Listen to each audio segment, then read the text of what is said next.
Nasira ang pader ng ilang bahay at simbahan sa Samar dahil sa lindol. Pero sa kabutihang palad, wala namang napaulat na sugatan o nasawi sa insidente.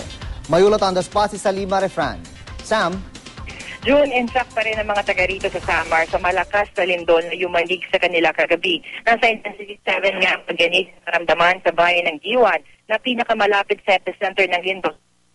Bagamat nagbalikan na sa kanilang bahay matapos tumika sa mga residente dahil sa tinaas nga na tsunami warning, bakas pa rin sa kanila ang matinding takot. Karamihan sa kanila nagkukumpulan ngayon sa labas ng kanilang mga bahay sa pangambang magkaroon ng aftershocks.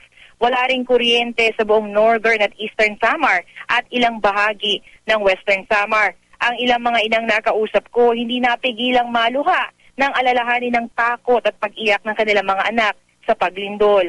Nila, may mga nararamdaman pa naman daw silang mga pagyanig kagabi pero hindi daw kasing lakas ng naranasan nga nilang lindol. Ang Region 8 RDRMC ni-inspeksyon na mga pinsala ng lindol. May partial o bahagyang pagkasirang ilang tulay tulad ng San Pedro sa bayan ng Kinapondan at Buyayawan Bridge sa bayan ng Mercedes. Sa kabutihang palad naman ay nadaraanan pa rin ang mga tulay na ito. Sa ngayon patungong bayan ng Giwan ang grupo ng RDRMC Region 8 para alamin ang sitwasyon ng mga residente doon. Pero nga June, sa ngayon malakas na ulan naman ang bumubuhos dito sa Samar. At may mga balita na rin na may ilang bahay ang nawasak ng paglindol kagabi. June? Maraming salamat, Salima Refran.